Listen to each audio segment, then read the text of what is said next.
Hello everyone, in today's video we're going to be showing you how to do a pirouette with a helicopter. Now a pirouette is basically circle strafing, that is to pick something on the ground, or in our case, and basically fly a perfect circle around it while maintaining the nose of the helicopter towards the center point. This is one of the hardest things you can do with a helicopter, and of course if you're a big fan of the Battlefield series, I'm sure you've done this plenty of times already, but they don't have to deal with all the fun torque we have. So I'm going to go ahead and press my right foot about halfway down now. I'm going to go ahead and apply a little bit of collective here, and then we're just going to jump up. And we're going to climb up in the air here. Now, one of the things that makes this maneuver unbelievably nerve-wracking is the fact you're going to be putting up with wind. And our wind today it's about a 10-knot wind, so it's not very even either, which makes this way more exciting. You can actually see the windsock there. Yeah, it's just gusting. It's probably about, I don't know, 5 to 12 knots gusting in our general direction, which is going to make this really, really annoying. Trust me on that. So what we need to do is basically break down the maneuver into multiple little pieces in order to make this a little bit easier to manage. The first piece we have to deal with, of course, is going to be turning the helicopter. Now, when we turn the helicopter, we're not going to be using the cyclic so much. The cyclic now basically has the job of controlling our distance from the target. Now, our feet are going to be responsible for keeping our nose in the direction of the target that we're interested in. Now, there's another thing we're going to do here, and that's, of course, gaining a little bit of altitude. When you're first learning this maneuver, I can't say this enough, pretty pleased with the cherry on top. Go ahead and give yourself some altitude to work with so you're not in ground effect. If you're in ground effect, you're going to find this process a lot more challenging, trust me. The other thing which you probably can't see right now is I've actually centered, my collective is actually not being touched right now. I'm just on cyclic and I'm just on anti-torque pedals. The reason I have this arrangement right now is because I know that I'm perfectly safe. The more variables you eliminate, the less work it's going to be for you as a pilot to manage. You can actually see we're getting a slight descent there, so I'm actually going to feed in just a little bit. This is much easier, of course, in the real world.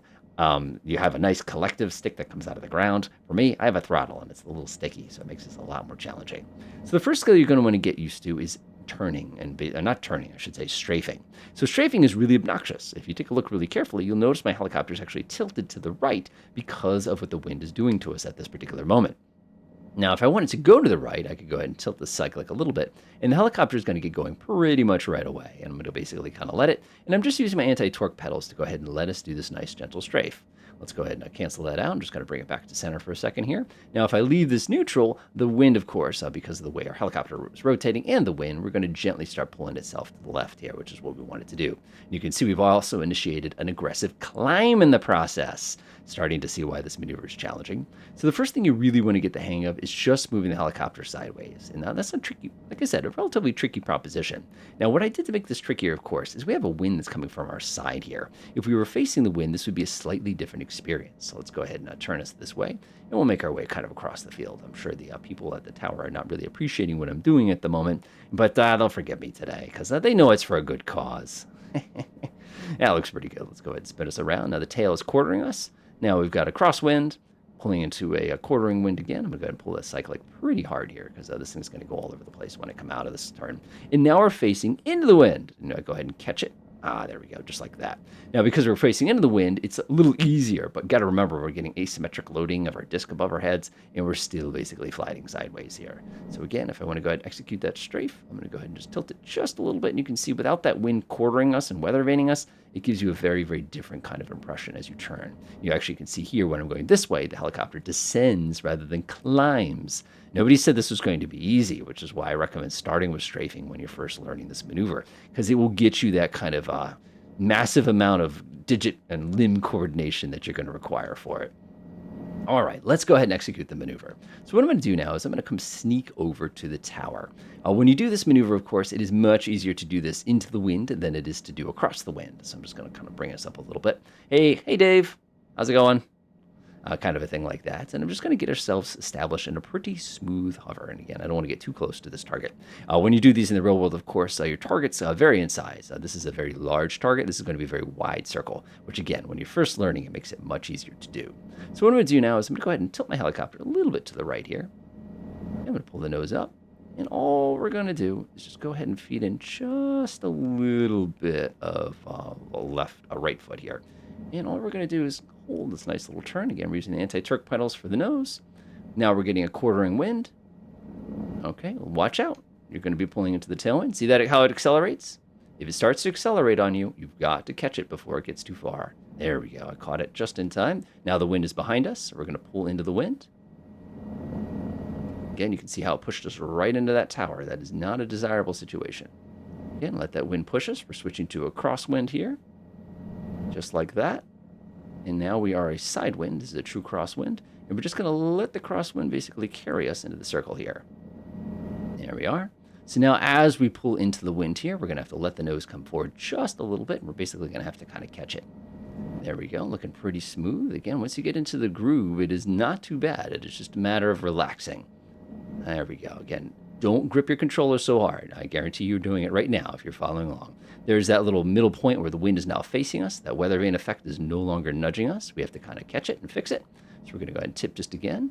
Get ready for that crosswind. Again, that weather vane effect. The helicopter is going to be fighting you right now. It's not going to want you to do this. So again, I'm going to go ahead and do it. There's the crosswind. Nice. I like that right there. We got a little bit closer with this revolution. We are now pure cross, switching to quarter. Here comes the hard part. Catch it, catch it, catch it. Nice. That was nice. Well done. So now what we're going to do is we're just going to go ahead and pull back. Now remember the wind's behind us. There we go. Nice and easy. Nice and easy. This is the easy part right here. Very nice. And again, we're just going to enjoy that nice rotation. Catch it before it accelerates.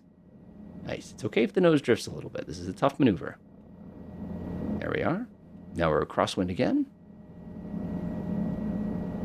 You're going to feel a very, very weak righting effect as you come back into the headwind here. We're going to tip our controls a little bit towards the tower. And that's it. That is a pirouette. Now, as you get more proficient with a pirouette, there's some really, really fun variations on it that you can start to experiment with, which is kind of fun. So one of the things you could do, again, if you're feeling very, very, very brave here, let's go ahead and I'll lose a little bit of altitude. Woohoo! My right knee is getting mad at me.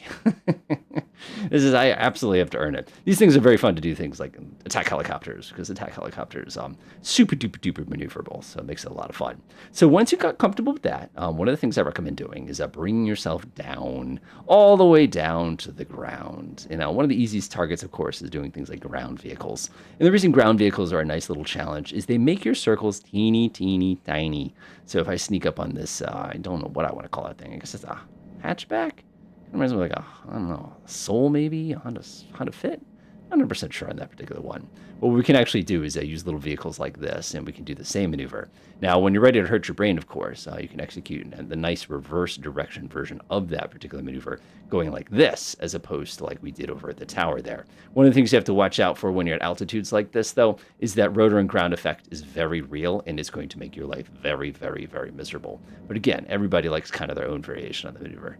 Isn't that awesome? You just kind of go like that, and then when you're ready, you just kind of give it a nice little tap. Try not to bump your rotors into the ground like I did there. No, not rotors, I should say, skids. And then you go ahead and restabilize. But it just gives you an idea of just how flexible that maneuver is once you kind of get the hang of it.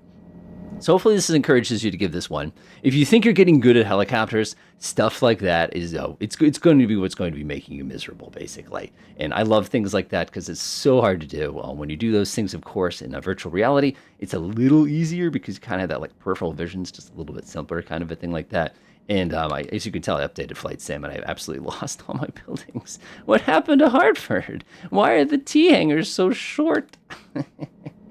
So hopefully you enjoyed this video. Like I said, challenging maneuver. It'll definitely annoy you.